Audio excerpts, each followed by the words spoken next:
By now, you probably know what a speedrun is already. It's where players commit to beating a game as fast as possible. On the surface, it's a bit silly. People sitting down with one game, playing it over and over, dedicating immense time and effort to learning its ins and outs, and learning skills that probably aren't all that helpful anywhere else. And yet, somehow, the experience of taking part in or even watching someone try to speedrun a game is exhilarating and amazing and just fun. And speedruns of some games frequently get millions of views. This clearly matters to a lot of people. So there's probably a reason why, and I was having trouble scratching at the reasons why, so I arrived at the obvious solution of writing a YouTube video about it. Speedrunning is really fun to watch, and stories about speedrunning are consistently fascinating, and I really want to talk about why, and no one's managed to stop me so far. It's generally accepted that the Souls series is pretty difficult, and they are, at least for beginners, because the games are generally not great at teaching you how to really grasp playing them. I've heard there's already a video out there somewhere that drones on and on for way too long trying to explain this, so we'll ignore that here. This difficulty is the prime reason why speedruns of games in this series are so entertaining to watch. Owing to the game's inaccessibility and the time investment required to get good, as it were, watching someone blast through them is just plain fun. What's interesting in a more in-depth way about speedruns though is seeing how they develop over time, and Dark Souls is a perfect example of why. Part 1. Development. The earliest speedrun on record at speedruns.com, a fantastic resource by the way, for Dark Souls, is by Japanese runner Twilight. In 2011, a lot less was known about how Dark Souls really ticked, and there was yet to be much of a community to help pick away at all the possible fastest approaches to the game. So Twilight's run consists largely of combining general tricks that were widely known early on for making the game easier or faster. For example, in Dark Souls, there are multiple different starting classes with their own stats, starting items, and abilities. While some do have unique advantages, the Pyromancer starts with the ability to throw fireballs, something none of the others can access for quite a while, so it's usually the one recommended to new players. Because if they're having trouble fighting, they can throw fire on people. I mean, come on. So Twilight picks them. It's not really a surprise, it's kind of the obvious choice if you were to think about how to speedrun this game if you played it a few times. The next big choice is the starting gift. Players can choose something extra to start the game with from a list at character creation. Normally in Dark Souls, early on, to continue deeper into the game, players have to go through a fairly tough area, fight a difficult boss to get a key to another difficult area, then fight another boss there to progress through to another difficult area called Blighttown, which leads down to another boss which is guarding a bell you need to ring to progress the game. But for, reasons, the developers made one of the starting items players can choose from a key that unlocks a gate in the starting area which skips past two of those bosses right into the lower part of Blighttown. So it's pretty clear what item a speedrunner would want to start with here. It's just the most obviously fast and helpful choice. I mean, look at the other ones. Binoculars, a rubbish ring, a more rubbish ring, pendant, trinket, no effect, black firebombs? What a garbage option. Why would anyone ever pick that? I don't know, I guess they're pretty good. I mean, they're more deadly than STD bomb. What? Another initially obvious trick for speedrunning involves this Drake that turns up early on and hangs out up here. Getting a decent weapon in this game usually takes some time, but once you get to this big scary boy, one recommended way for new players to get an advantage so they don't have too hard a time starting out is to sit in a safe place and spam arrows at its tail until it breaks off, giving you this sword. The Drake sword deals a ridiculous amount of damage for the place in the game where you can get it. It drops off in its usefulness quite quickly, but for early players it's just a fantastic weapon to pick up. But instead of wasting time and arrows, of which they had neither, Twilight simply dodged behind it when it jumped down and cut its tail off and then ran to the next area. This is one of the most cathartic things you can see in a speedrun. You know, you spend a bunch of time dying to its fire or getting kicked to death, and then you see someone else just steal its tail and run away with it and proceed to beat people to death with it for the rest of the game. It's great. A lot of Twilight's early run consists of playing the game the way one normally would, but just doing more running and ignoring enemies.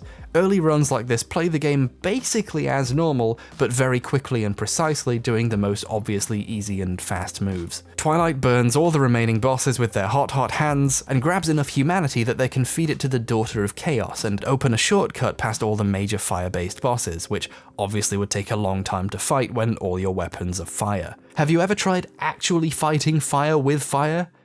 I'm on a watch list now. After a lot of running past things and killing bosses, they gather the 4 Lord Souls required to open the big door to the remnants of Great Uncle Gwyn's mega weekend barbecue and kill him so someone can finally call the fire department, and they do it in 1 hour and 26 minutes in in-game time. This is an ungodly fast speed to finish Dark Souls, but there was a lot of improvement to make. What I think is interesting about the early runs through the game is that they weren't just improving on execution of the same route or finding slightly more improved paths, but the nature of the entire route from the very start was still up for debate. Nothing was set in stone, even what type of character you chose to play as, and it wasn't clear what the fastest way would really be, and that's a really fun experimental period in the development of a speedrun. This is where Dark Souls runs excel in the spectatorship aspect. In lots of other games, you don't have as much choice or freedom in where to go or what sort of character to play or what weapon to use. There are so many other paths or decisions that could have been made in a Souls game that the next run threatens to be completely different. And, well, it was. The next world record was set 3 months later and has gone on to be the longest standing world record, lasting 13 months. It was set by another Japanese runner, Keita. I hope I'm pronouncing that properly. Ke, and then it's elongated, so Keita. Keita. Alright, what's really fun about this run was it diverged from Twilight's path immediately. Not only do they start the game with a different class right out of the gate, but once they make it to Firelink Shrine and you assume their run is going to be similar looking but with slight improvements, they get up and immediately head in the opposite direction. Keita. Goes to parts of the game Twilight never even sees in their run. Firstly, they go to the Valley of Drakes, dodge between the drakes, and grab the red Tearstone ring, which boosts the player's damage output by roughly 66% when they're below 20% health. By playing more riskily, Keita becomes much more dangerous. This is the kind of improvement I love seeing in speedruns, learning to abuse a risk-reward mechanic to just get the rewards by simply playing really well. In a speedrun, a risk-reward item can very frequently become a reward. Then they run into Darkroot Basin and encounter the Black Knight there. Now, Black Knights are tough enemies in the early game. They don't take much damage even when you riposte or backstab them. You can see this is going to take quite— oh, he's pushed him off the cliff. Is rewarded with the Black Knight Halberd. You only get this weapon for killing the knight like 20% of the time, and these knights don't respawn. This halberd forms the basis of Keita's strategy, so if they don't get the halberd here, they would have to start the run again. There are definitely countless runs on the cutting room floor that ended here just because. You can slightly increase the chance of it dropping if you have more humanity on you, but it's still like a crapshoot. Now, there's a reason the last thing you fight before the final boss is a Black Knight with a halberd. Gwyn knew what was up. This weapon absolutely mashes most enemies and bosses. Then they just keep going and run all the way around to the Darkroot Basin entrance to the Undead Parish, skipping several areas completely. After beating the gargoyles with a regular old axe, they use the souls they've gained to level up enough to equip the halberd, which they can now just about wield if they two-hand it. Keita had precisely figured out the most efficient way to get the souls they needed to use this weapon as early as possible. This means they're able to utterly destroy the fire bosses that Twilight had to skip completely because of their weapons. It's literally faster for Keita to run through all this and kill all these bosses than it is to gather the materials required to just skip them. Overall, Keita saved 15 entire minutes over Twilight while killing more bosses. Most of the current record holders in Dark Souls use this basic strategy now, but they've saved even more time by discovering new holes in the game to exploit, like by messing with the camera system enough to go out of bounds and enter Sen's Fortress early. They've improved the strategy so much that they don't even use the master key anymore. Instead, they use black fire bombs to— oh no. Black fire bombs? What a garbage option. Why would anyone ever pick that? I just shouldn't be allowed to talk about Dark Souls anymore. Someone should just fucking come and stop me before I make him another fucking idiot of myself. Could someone please stop me talking about Dark Souls? This just goes to show how much a run can develop. The once really obvious main choices of Pyromancer, Master Key, and Drakesword have all in turn been superseded. The creation and development of new runs through games is really, really fun to watch, but in a way that's hard to describe. It's a kind of logistical fun? Is that a kind of fun? That doesn't sound like a kind of fun. It reminds me of the feeling I got when I had my GPS out and it told me to take a route through a park that I knew really well. And I was like, nah, I can go through that faster. And I walked a different route and I got through it faster.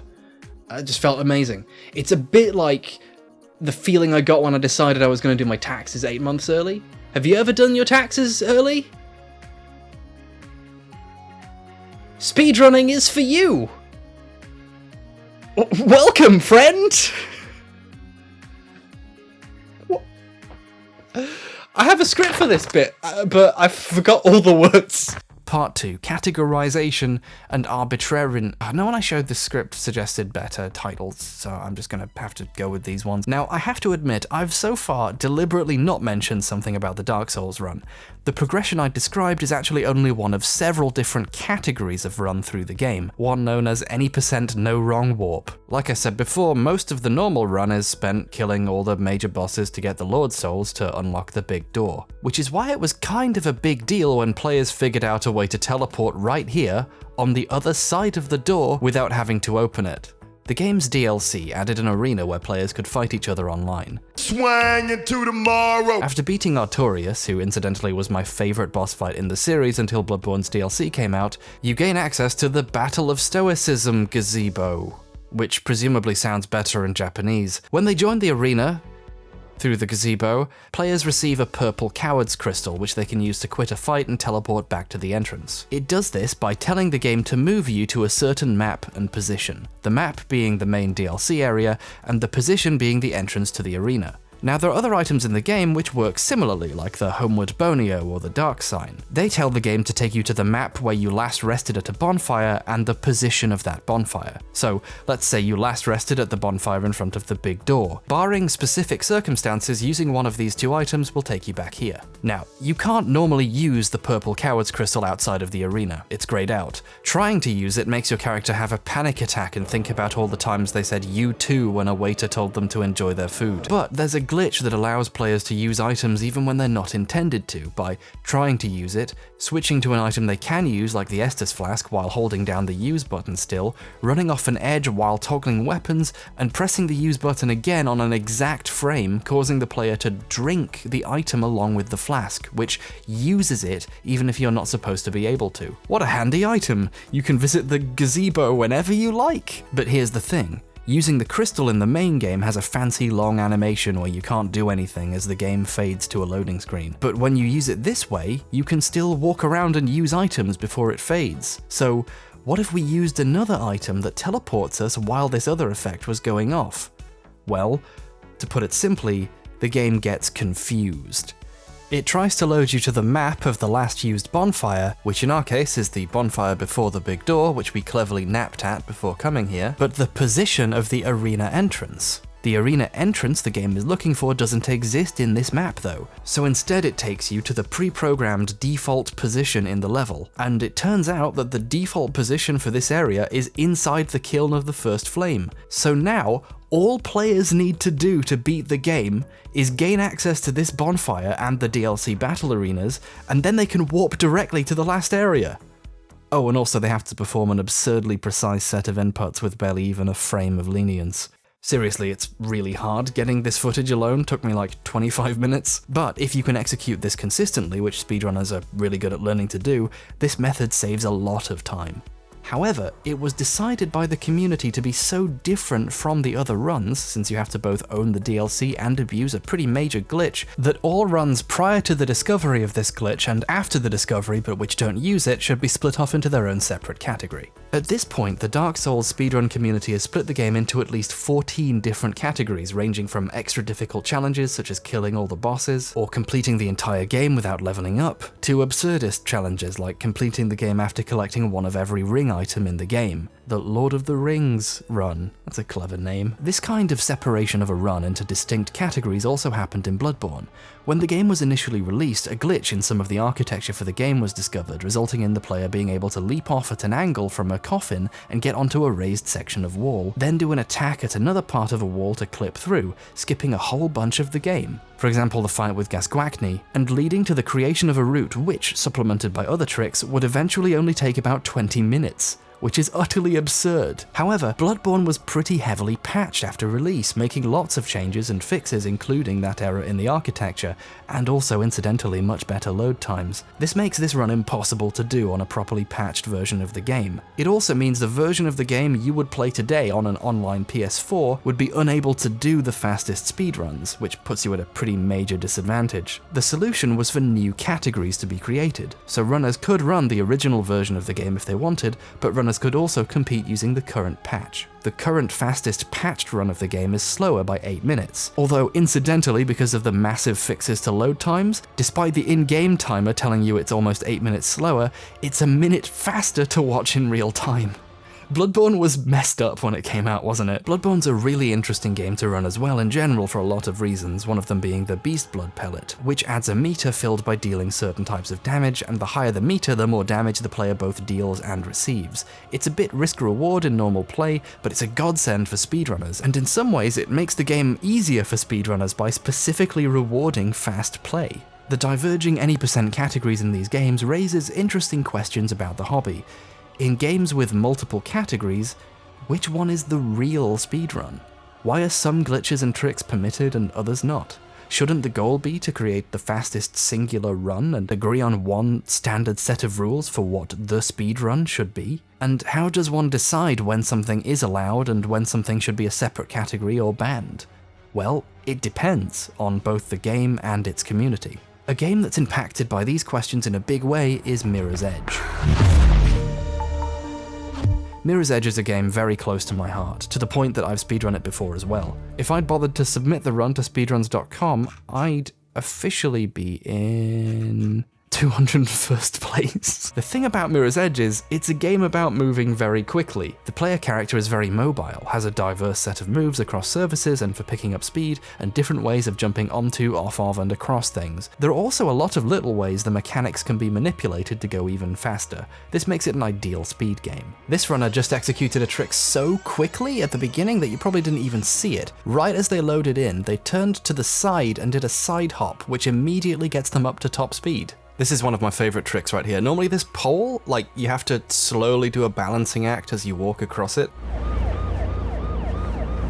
You're taking your sweet old time. Runners have reached the point where they leap onto it in a straight line and don't fall off, and then turn and do another jump off of it, so they never have to do it. It's incredible. Playing Mirror's Edge as fast as you can and then going online and checking out a speedrun is a really fun experience. There are so many nuances and specifics to the game's level designs and movement mechanics that it's just a joy to see how much extra speed can be teased out. But the game's parkour focus and aesthetic also poses a question for runners. What does it mean to speedrun Mirror's Edge? There's a variety of interesting glitches available to exploit if you want to beat Mirror's Edge as fast as possible, but some of them significantly impact the way the game is played and what the experience of watching it is like. Take for example the out of bounds glitch, or oob. Plenty of games let you get oob of the level and use this to get to places meant to be reached through slower or harder means. This can be used very egregiously to bypass large chunks of several levels, and this is technically much faster than playing the game the normal way.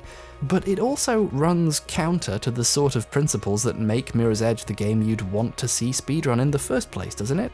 It's a game all about motion, finesse, clever use of controls and timing to skirt along the edge of the proverbial mirror, not to clip through it and then just win. Part of the fun of speedrunning is watching a game being played very skillfully and very quickly, and some tricks rub up against what some people would define as skillfully playing the game. So Mirror's Edge has multiple categories for the main run through the game, including any percent and glitchless. In any percent, you can be treated to a faster run of the game using a lot of technical trickery to run across surfaces in weird and impossible ways, accelerate far faster than was probably ever intended, abuse a bizarre mistake in the wall run kick programming that allows you to jump on one frame right afterwards, like Faith had a double jump or something, slide into parts of the world you were never meant to see, have an LSD trip nightmare as every frame of Faith's movement is suspended before her eyes, and climb through moving elevators to shoot up into darkness. This run is really interesting and showcases some amazing tricks and moves, but it's also maybe not the sort of stuff it's fun to see specifically in a speedrun of this type of game. This is obviously highly subjective, of course, but the community seems to agree with me, so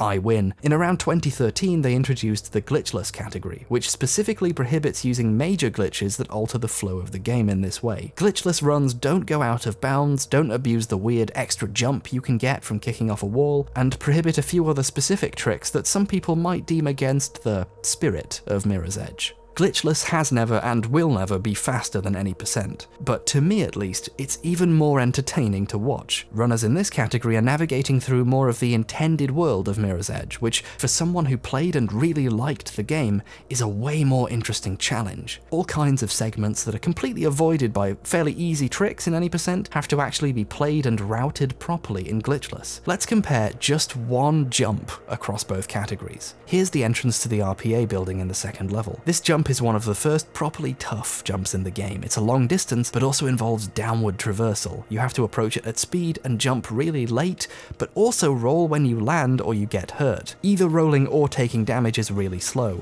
A runner doesn't really want to do either of those things. In the current glitchless world record, the runner Wreck executes an incredibly skillful maneuver to take full advantage of this rail here. So they land on the rail instead of the regular ground, which prevents them having to roll or take damage, but they also turned in mid-air and executed a side jump to immediately get back to top speed when they landed. This is really, really cool. It's really difficult to do. I can't do it. Here's the same part in the current any % world record by Philotrax.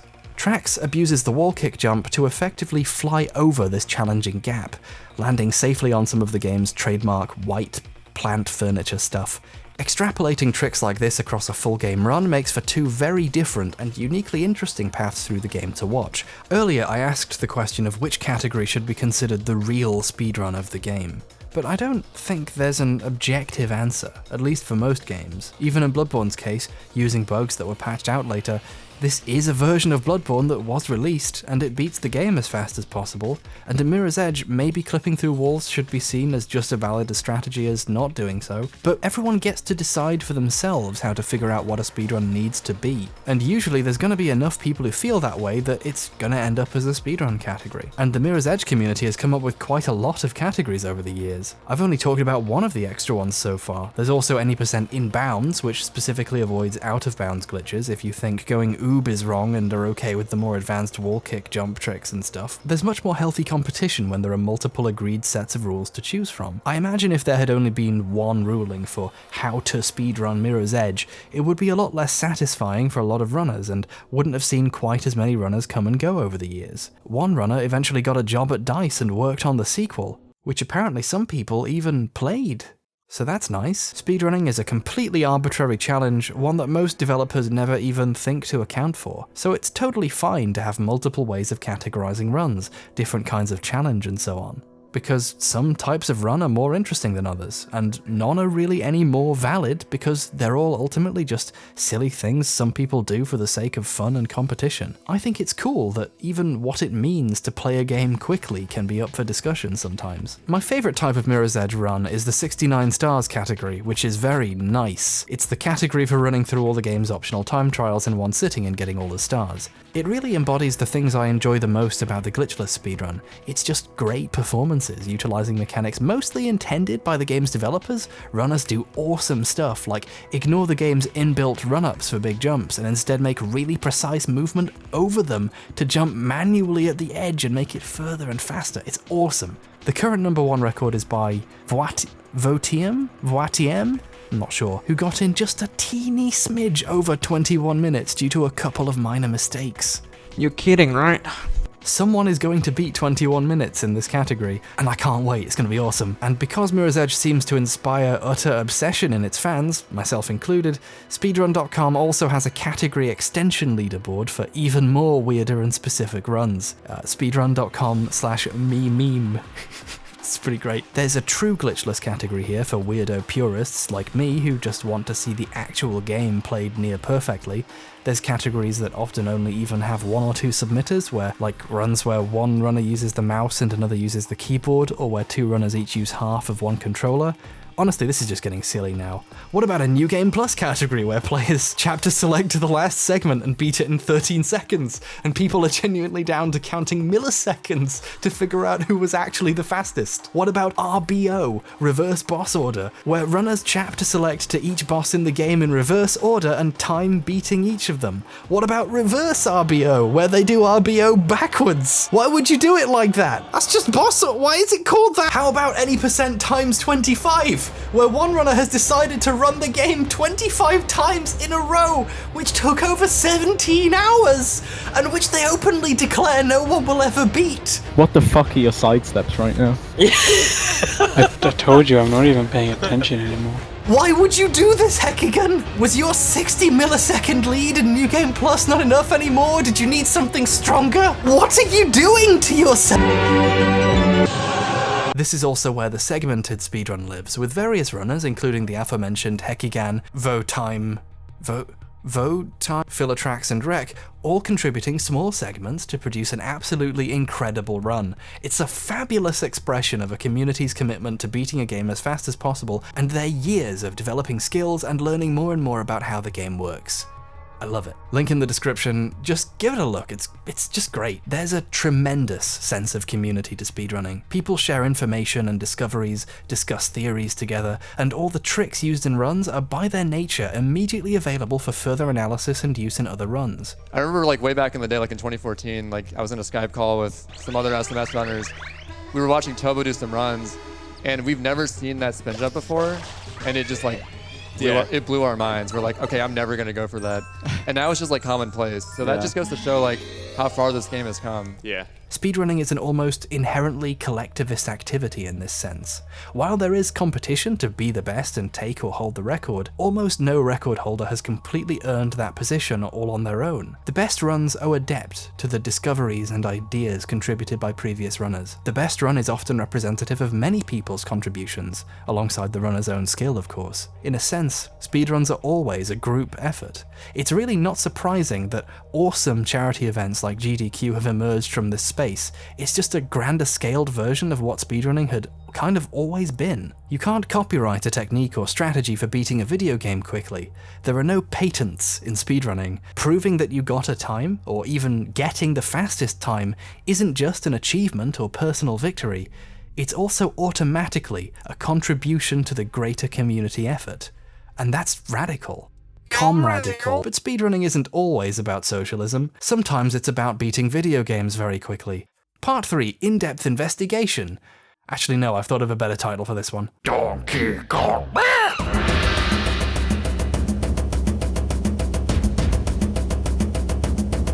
Donkey Kong 64 is a game by Rareware for the Nintendo 64. You don't need to know that part. It's very much the embodiment of the stereotypes about Rare's games for the time period. Large levels full of hundreds of different specific items you have to collect to unlock more things to collect. For instance, each level has 500 bananas. But what makes it particularly troublesome is that some items are specifically for one of the 5 characters you play. To collect enough stuff to progress, you'd have to traverse the same environments over and over with every character, and the levels were often really big. At the time, it made the game feel big and like a cool, sprawling adventure that lasted a long time and had a lot of chances to see how each character can progress through the same environment using their own skills and abilities.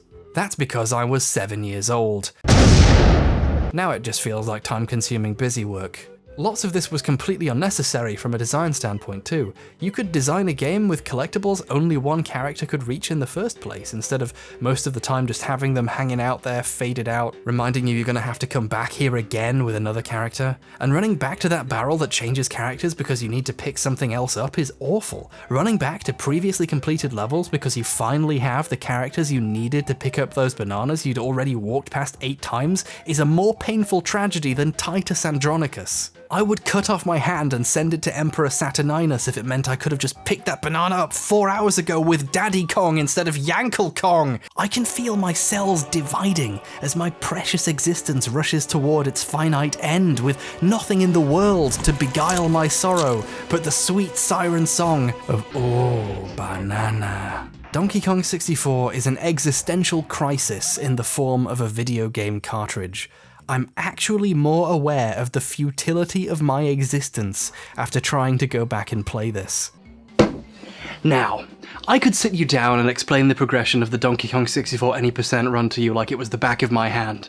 But, firstly, there's already a video by Summoning Soul out there doing just that, and that video is better than anything I could do, so you should just go check that one out. And secondly, well, to be honest, I've seen a lot of speedruns at this point, and I'm kind of used to it, you know. Oh yeah, Donkey Kong 64, a game I beat in 72 hours as a kid, being beaten by a professional in 30 minutes. Yeah, sure, that's impressive. To a clown at the circus, I need something stronger. I've built up a tolerance to this stuff. We need to go deeper and darker. We need to talk about the players who will settle for nothing more than total conquest. And no, I'm not talking about Donkey Kong Country 2, Diddy's Conquest. You get it's a pun. No, I'm talking about the Donkey Kong 64 100% speedrun. Yeah. Well, technically it's the 101% speedrun because Rareware were pretty good at ironically recognizing that they'd put way too many collectibles in their goddamn game. To achieve 101% completion, players must collect the Nintendo coin, the Rareware coin, all 8 keys, all 10 battle crowns, all 20 fairies, all 201 golden bananas, and all 40 banana medals, each of which is awarded for collecting 75 of a Kong's bananas in a level, for a total of 3,000 bananas. Hey, but sometimes they come in little bunches of 5. Thanks, Donkey Kong. The rules list for this run on speedrun.com actually includes the stipulation that to submit runs for this category, you must hate yourself. Runners in this category endure such supreme torments that one of them fucking streamed themselves breaking their cartridge to make sure it was over. So this is my DK cart. Fun fact, did you know that the PAL version of the Donkey Kong 64 cartridge was grey, but the US retail version was banana yellow? You learn something new every day.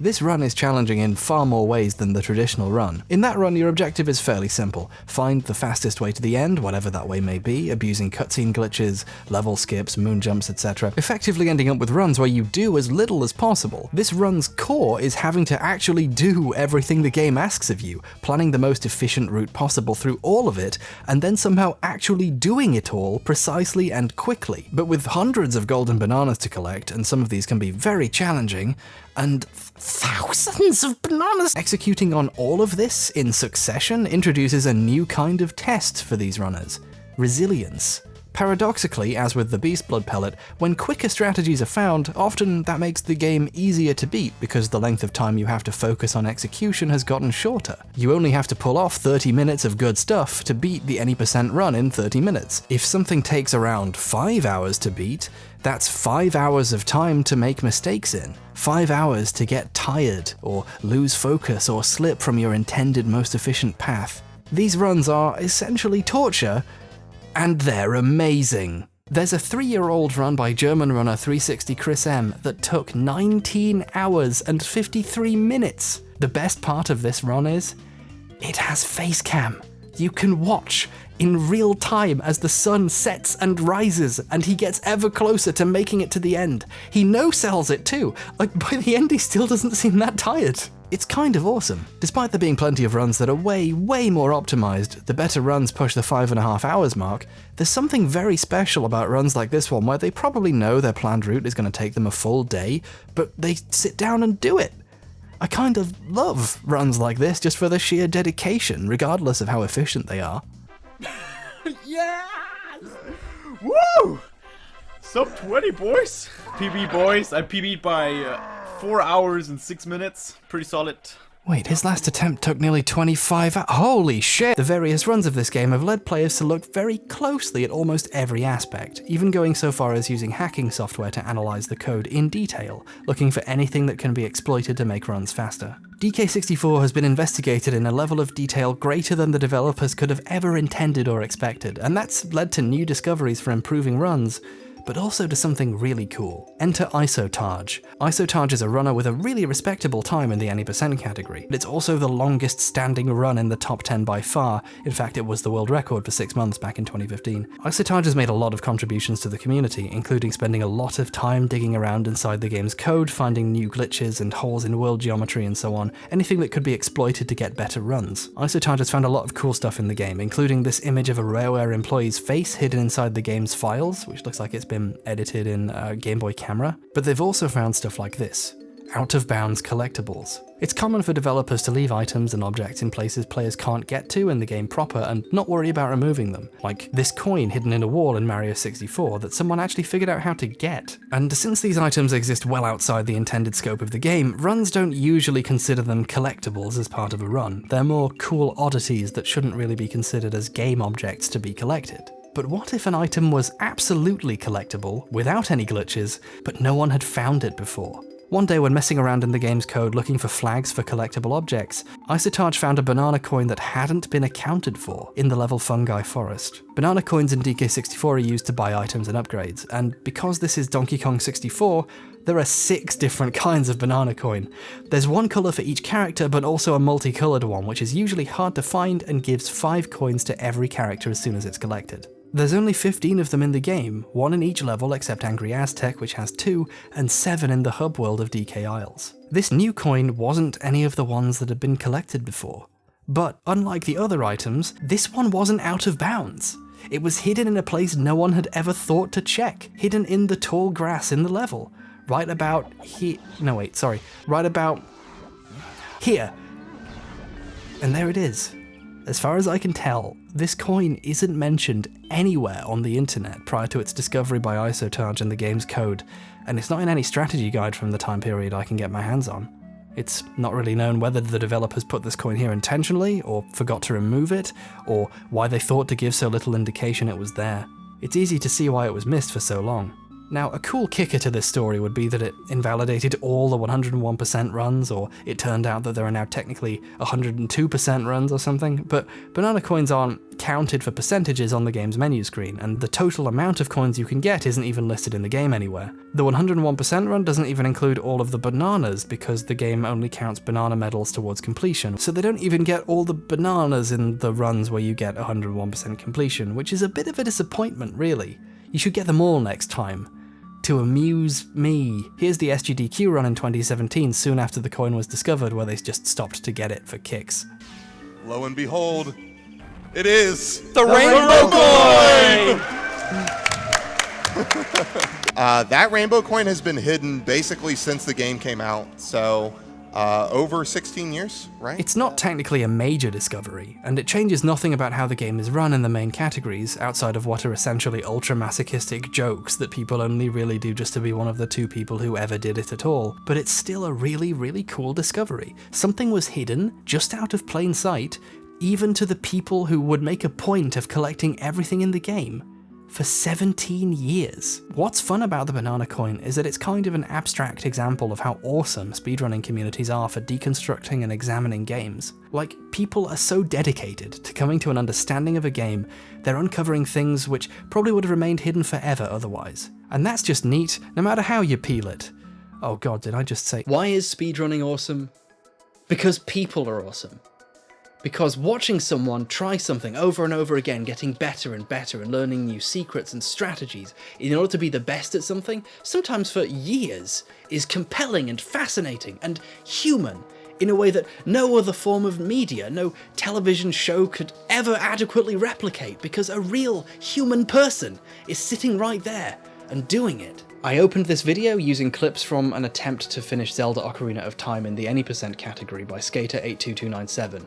This video in particular is one of my favourites. This guy's been hammering away at Zelda Ocarina of Time since at least 2014, shaving seconds, fractions of seconds, off of his personal best. Here's a cool trick. On speedrun.com you can actually click to see all of the obsoleted runs that a runner has themselves gone on to supersede. If you turn that on, this guy basically is the top 20 fastest runs of Zelda of all time. But he didn't have number 1. Someone else was faster than him, so he just kept going and going. And you can see all of his runs, and live on his channel, you could have seen all of the many, many attempts that went into even getting those runs. And in this run, you see him get annoyed by the tiniest things. Goma doesn't activate for about a second longer than he thinks it should, and it just frustrates the hell out of him. Dude, fuck you! Fuck you! Fuck you! Fuck you! Fuck you! No, fucking shit, dude. Fuck off. I'm mad. Now fuck off. He's angry about this boss not spawning fast enough, even though he can kill it in seconds flat. That was bullshit, dude. That was utter shit. That was bullshit. A random onlooker would wonder why someone did this to themselves, did something over and over even though it clearly wasn't any fun for them. But then, they get deeper and deeper into the run, and they start to realise that this might be the one. The tone changes. Things get quiet. This might be happening. Is it happening? Oh my god! Oh my god! Oh my god! Towards the end, he can barely even control his breathing. He's panicking, he's anxious, but he knows that if he can just execute on the ideas that he's been developing for years, this might be it. Oh my god, dude! Oh my fucking god! Oh! Okay. Okay. Yes, dude! Fucking yes! Yes! Oh my god! Yes! Yes! Yes, dude! Oh my god! Yes! Oh my god! Oh my god, dude! This run is currently the fastest run anyone has ever done of The Legend of Zelda Ocarina of Time. And then, in that moment, in that period of being utterly overjoyed at this achievement, it becomes clear why people do this. And what you can get from this that you can't get anywhere else. It's a story. Not something written or directed by someone. A real human story. It's a story of perseverance and triumph. And it's derived from something so small and silly seeming, but that only makes it more beautiful in a way. And the best part is, the story's not over. There's almost always more to learn about how to run any given game, always someone trying to beat the record. And anyone can be a part of that. Or, at the very least, anyone can be there to watch it happen. This is probably why so many people tune into events like GDQ and even donate money to support work that helps keep people alive so they can spend time with the people they love. Or, watching speedruns.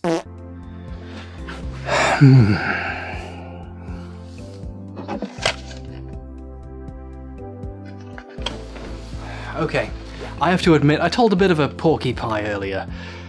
That's Cockney rhyming slang for lie, which I clearly know, obvious Cockney that I am. I never actually beat Donkey Kong 64 as a kid. I played it for 72 hours and then I couldn't beat the Donkey Kong arcade part near the end, which you need to do to unlock the final boss fight. So I had 72 hours as a play and nothing to show for it. And frankly, that's piss. So, to finally put this little fucker to rest, I'm gonna stream it. I'm gonna start the game again, and I'm gonna get absolutely everything in that game, including the rainbow coin, just to bring everything full circle, and I'm gonna get absolutely everything, all the bananas, not the minimum required for 101% completion, and I'm not gonna stop until it's done. I will, fall asleep in my chair. I'm not that resilient, although it is currently, no joke, 2:41 AM. Hope you can see that. So I might do okay, but I should probably rig it up so that if anyone donates, an air horn will go off and wake me up. Let's just torture me for other people's enjoyment. And all the donations will go to charity. So finally some good can come out of Donkey Kong 64, because certainly no fun has come out of it. Anyway, thanks for watching this video. It's really just a love letter to the speedrunning community because I just find it's been such a fulfilling part of my life, and it looks like a lot of other people's. A lot of gaming spaces can be pretty cliquey at times, and I think speedrunning has generally avoided that with a lot of sort of close-knit but quite friendly communities. A lot of people were really forthcoming with information when I was doing research for this video, and that was just really awesome. And I just think it's cool how people can share the things they enjoy and learn more about stuff, and occasionally raise quite a lot of money for some really good causes. I just think the whole thing is so fun and kind in a way that you don't see very often. So yeah, just thought it was nice.